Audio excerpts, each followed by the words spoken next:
بسم اللہ الرحمن الرحیم۔ السلام علیکم ناظرین۔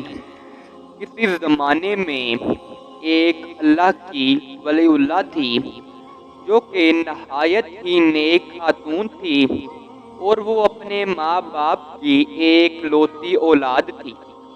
اسے اللہ تعالیٰ نے حسن کے ساتھ اخلاق سے بھی نوازا تھا، اور وہ بہت کم گھر سے باہر نکلا کرتی تھی، اور جب بھی گھر سے باہر نکلتی تھی تو باپردہ ہو کر نکلتی تھی۔ لیکن ایک مرتبہ اس پر ایک ہندو کی نظر پڑ گئی اور اس پر وہ عاشق ہو گیا، لیکن اس کی شادی ایک مسلمان شخص سے ہو گئی، اور وہ شادی کر کے اس مسلمان شخص کے پاس چلی گئی۔ ہندو یہ سب دیکھ نہ پایا اور یہ سب برداشت نہ کر سکا۔ پھر اس نے ٹھان لی کہ میں اسے بھی خوش نہیں رہنے دوں گا، اور وہ ایک جنگلات میں چلا گیا اور کالا جادو کرنے لگا۔ اس لڑکی کے ہاں کبھی اولاد پیدا نہ ہوتی۔ شادی کو بہت عرصہ گزر گیا لیکن کبھی اولاد نہ ہوئی۔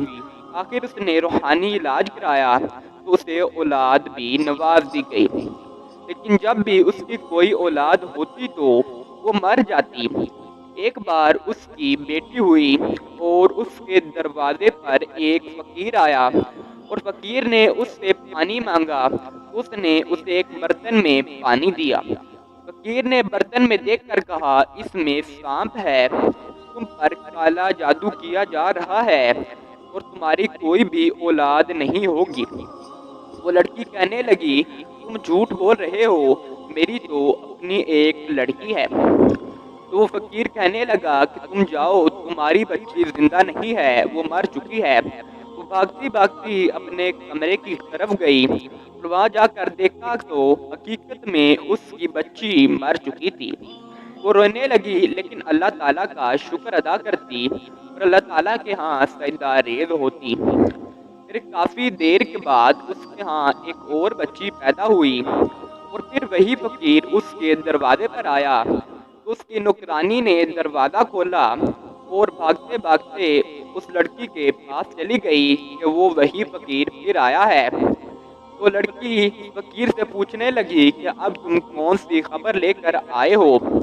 اس وقت اس لڑکی کی دوسری بچی ابھی زندہ تھی کہ وہ فقیر سے یہی پوچھ رہی تھی کہ اچانک سے ایک پرندے نے اس کے گھر میں ایک گڑھا کھودا، اور اس کی وہ لڑکی اندر سے آئی اور چلتی چلتی ہی اس گڑھے میں گر گئی۔ پھر اس لڑکی نے اپنی بچی کو اس گڑھے سے اٹھایا تو وہ مر چکی تھی۔ یہ دیکھ کر وہ بہت ہی رونے لگی، لیکن اللہ تعالیٰ کا شکر ادا کرتی اور اللہ تعالیٰ کے ہاں سجدہ ریز ہوتی، ہمیشہ کبھی بھی مایوس نہ ہوتی۔ پھر ایک مرتبہ اس کے ہاں ایک اور اولاد پیدا ہوئی۔ پھر اس سے دروازے پر وہی فقیر آیا تو اب وہ گھبرا گئی کہ شاید اس بار بھی میری بچی جو ہے وہ مر جائے گی۔ فقیر نے اس سے کہا کہ تم پر کالا جادو کیا گیا ہے، تمہاری کوئی بھی اولاد زندہ نہ رہے گی۔ وہ یہ دیکھ کر حیرت میں آ گئی اور پھر سے اپنے کمرے کی طرف گئی تو دیکھا کہ اس کا بچہ ابھی زندہ تھا، لیکن کچھ ہی دیر بعد ایک پرندے نے اسے اٹھایا اور اٹھا کر آسمان پر لے گیا اور اس کی بچی کو آسمان سے نیچے پھینک دیا۔ پھر اس طرح وہ بھی مر گئی۔ اس طرح اس کی کئی اولاد ہوئی لیکن کوئی بھی زندہ نہ بچ سکی۔ پھر ایک مرتبہ وہ فقیر اس کے دروازے پر آیا اور اس سے اندر آنے کی اجازت لی۔ وہ بہت کم کسی سے ملتی تھی، اگر ملتی بھی تو باپردہ ملتی تھی، لیکن اس نے فقیر کو اندر آنے کی اجازت دے دی۔ اور فقیر نے اس سے کہا کہ تم پر کالا جادو کیا جا رہا ہے، تمہاری کوئی بھی اولاد ہوتی ہے تو وہ مر جاتی ہے۔ اس لڑکی نے کہا، اس کا کوئی تو حل ہوگا۔ تو فقیر کہنے لگا کہ تمہارے پیٹ میں ایک سانپ ہے، اگر تم یہ کہو گی کہ میں اس سانپ کو پالنا چاہتی ہوں اور اسے دنیا میں لانا چاہتی ہوں تو شاید تمہاری اولاد کبھی نہ مرے گی۔ تو اس لڑکی نے ایسا ہی کیا۔ کیلے میں اس نے یہ کلمات دہرائے تو وہ سانپ جو ہے اس کے بدن سے باہر نکلا۔ اس نے ایک دائی سے پہلے ہی بتا دیا تھا کہ میرے بدن سے جو بچہ پیدا ہوگا وہ کوئی انسانی بچہ نہیں بلکہ ایک سانپ ہوگا۔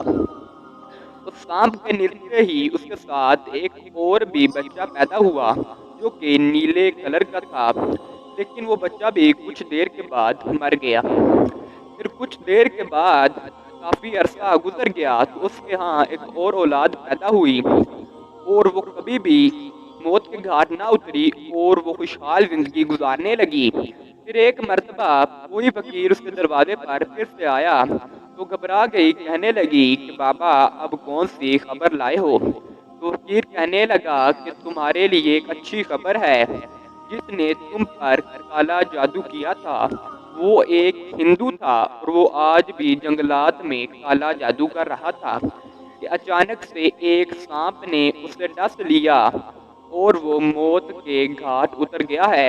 اب تمہیں کوئی بھی پریشانی نہیں ہوگی اور تم خوشی خوشی زندگی گزارو گی۔ یہ دیکھ کر اور یہ سن کر وہ لڑکی خوشی کے مارے پاگل ہو گئی۔ بے شک اللہ تعالیٰ جسے رکھنا چاہتا ہے اسے کوئی چکھ نہیں سکتا ہے۔